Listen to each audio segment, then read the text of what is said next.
السلام علیکم۔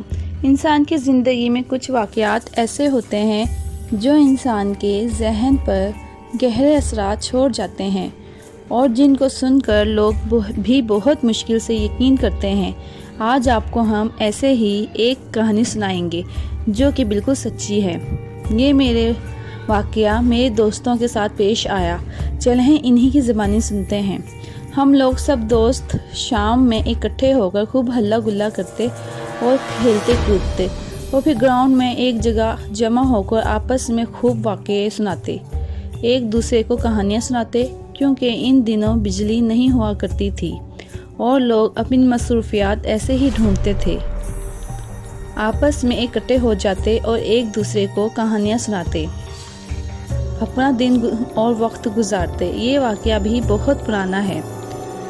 ہم سب دوست کھیلنے کے بعد ایک ساتھ ایک گراؤنڈ میں اکٹھے ہو گئے اور ایک درخت کے نیچے بیٹھ کر باتیں کرنا شروع ہو گئے کہ میرا دوست اسد بولا، آج جمعرات ہے اور جنوں بھوتوں کا دن ہے۔ تو میں نے اس کی جانب ایسے دیکھا جیسے کہ میں اس میں شک کر رہا ہوں۔ ایسی بات نہیں کہ مجھے جن بھوت پر یقین نہ ہو، پر میرا ابھی تک ان سے آمنا سامنا نہیں ہوا تھا۔ میرے اس طرح دیکھنے پر وہ غصے میں آ گیا اور کہنے لگا، میں جھوٹ نہیں بول رہا، ایسا ہی ہے، آج جمعرات ہے اور پاس کے گاؤں میں جو جامن کا درخت ہے اس پر آج کے دن جن بھوت آتے ہیں۔ اگر یقین نہیں ہے تو میرے ساتھ چل کر آج اپنی آنکھوں سے دیکھ لو۔ ہم نے اس کی بات کا یقین کر لیا اور اس کے ساتھ چلنے پہ راضی ہو گئے۔ میرا یہ دوست رات کو اکثر کھیتوں میں گھومتا پھرتا رہتا تھا، اس لیے ہم نے اس کی بات پہ یقین کر لیا، اس کے ساتھ چلنے لگے۔ ہم کل 5 دوست ہیں۔ ابھی بھی مجھے اس کی بات پہ یقین نہیں آ رہا تھا، لیکن میں نے کہا چلنے میں حرج ہے کیا ہے۔ جیسے ہی عشاء کی اذان ہوئی ہم لوگ اس کے ساتھ چل پڑے اور رات کافی گہری ہوتی جا رہی تھی اور ہمیں ڈر بھی لگ رہا تھا۔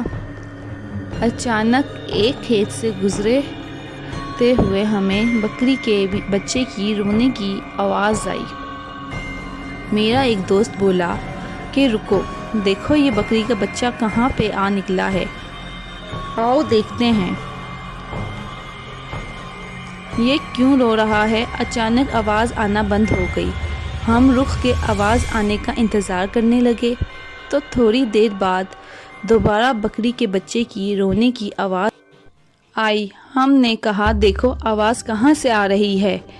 میرا ایک دوست ندیم بولا، آواز اس طرف سے آ رہی ہے، 4 کھیت چھوڑ کر۔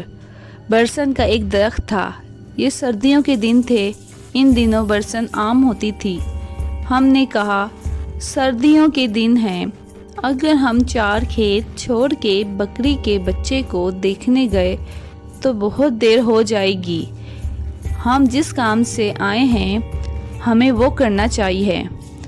پر میرا دوست ندیم نہ مانا اور اس نے کہا نہیں، ہم نے دیکھنے جانا ہے، بچہ کیوں رو رہا ہے۔ ہم اس کی بات سن کے کھیت کی جانب چل پڑے۔ جب ہم نے کھیت میں جا کے دیکھا تو ایک بچہ بیٹھا ہوا تھا۔ میرا ایک دوست مدثر بولا، لگتا ہے جو لوگ کھیت میں بکریاں چروانے آتے ہیں ان کا رہ گیا ہوگا، ہم بچے کو اٹھا لیتے ہیں اور کل سب سے پوچھ کے ان کو واپس لوٹا دیں گے۔ ہم نے بچے کو اٹھا لیا اور وہاں سے چلنے لگے۔ رات کافی گہری ہوتی جا رہی تھی اور ہم کو بہت زیادہ ڈر لگ رہا تھا، کیونکہ کھیتوں میں سے جانوروں کی بولنے کی بہت زیادہ آوازیں آ رہی تھیں۔ میرا ایک دوست ارشد بولا کہ ہمیں واپس اپنے گھر لوٹ جانا چاہیے، تو ہم اس پہ ہنس پڑے، اس کو ڈرپوک کہنے لگے۔ وہ ہمارے ساتھ چلتا رہا اور کچھ دور جانے کے بعد ہمیں سیٹی بجنے کی آوازیں آنا شروع ہو گئیں۔ ہم لوگ بہت زیادہ ڈر گئے تھے۔ سب کے چہرے صاف دکھائی دے رہے تھے، سب کے چہروں پر ڈر صاف دکھائی دے رہا تھا۔ کچھ دور جانے کے بعد ہمیں جامن کا درخت نظر آ گیا۔ ہم اس درخت سے تھوڑا ہٹ کے فاصلے پر بیٹھ گئے۔ سب سے پہلے مدثر بولا کہ بکری کے بچے کے گلے میں کوئی رسی ڈال دو، یہ نہ ہو یہ کہیں بھاگ جائے۔ ہم لوگ رسی ڈھونڈنے لگے اور تھوڑی ہی دیر بعد ہمیں رسی مل گئی۔ ہم نے بکری کے بچے کے گلے میں رسی ڈالی اور اس کو ایک جگہ باندھ کے بیٹھ گئے، اور ہماری نظریں جامن کے درخت کی طرف تھیں کہ اچانک ہم کو باریک سی نہایت تیز روشنی نظر آئی، جو کبھی جامن کے درخت پہ آتی اور کبھی جاتی، کبھی آتی اور کبھی جاتی۔ یہاں آپ کو بتانا مجھے مشکل لگ رہا ہے کہ روشنی کتنی تیز تھی، لیکن ہم اس روشنی کو دیکھ رہے تھے۔ ہمارے دل بیٹھ سے گئے، ہمیں بہت زیادہ ڈر لگ رہا تھا اور ہم نے اللہ کا ورد شروع کر دیا۔ اچانک ہم نے دیکھا کہ وہ روشنی ہماری جانب آ رہی ہے، تو ہم سب نے یہی سوچا کہ اب یہاں سے بھاگ جانا ہی بہتر ہے۔ ہم نے وہاں سے بھاگنا شروع کر دیا الٹے پاؤں۔ وہ روشنی مسلسل ہمارا پیچھا کر رہی تھی اور نہایت خوفناک آوازیں آ رہی تھیں۔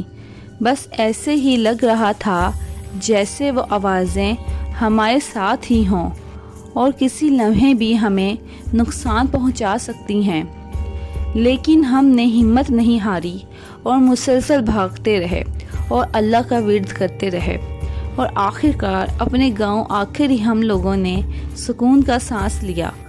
اور پھر میں نے غور کیا کہ میرے دوست مدثر کے ہاتھ میں تو صرف رسی ہی کا ٹکڑا ہے، بکری کا بچہ نہیں ہے۔ میں نے کہا بکری کا بچہ کہاں چھوڑ آئے ہو؟ تو بولا جب ہم وہاں سے بھاگ رہے تھے تو وہاں پہ صرف یہ رسی ہی تھی، بکری کا بچہ موجود نہیں تھا، اس کو میں نے اسے بھاگ آیا ہوں۔ اللہ جانے وہ بکری کا بچہ تھا یا کوئی اور مخلوق تھی۔ ہم نے اب یہ ماجرا صبح ہی کھلے گا، بکری کا بچہ تھا یا کوئی اور مخلوق، ہمیں اب وہاں پر جانا ہی پڑے گا۔ جب صبح ہوئی تو کوئی بھی وہاں جانے کو راضی نہیں تھا، صرف ارشد اور مدثر ہی وہاں پہ جانے کے لیے راضی ہوئے، اور جب وہاں پر جا کے دیکھا تو وہاں پر بکری کا بچہ مرا ہوا تھا، جامن کے درخت کے نیچے ملا، جو کہ صرف ہڈیوں پر مشتمل تھا اور گوشت کا نام و نشان نہیں تھا۔ ایسا لگ رہا تھا کہ کسی نے رات کو اس کا سارا گوشت کھا کے اس کی ہڈیاں چھوڑ دی ہوں۔ وہ لوگ سمجھ گئے رات کو جو کچھ بھی ان کے ساتھ ہوا تھا وہ ان کا وہم نہیں تھا، اور جو ان کے دوست نے ان کو بتایا تھا کہ رات کو جمعرات والے دن درخت کے اوپر جن بھوت آتے ہیں، وہ سچی بات تھی۔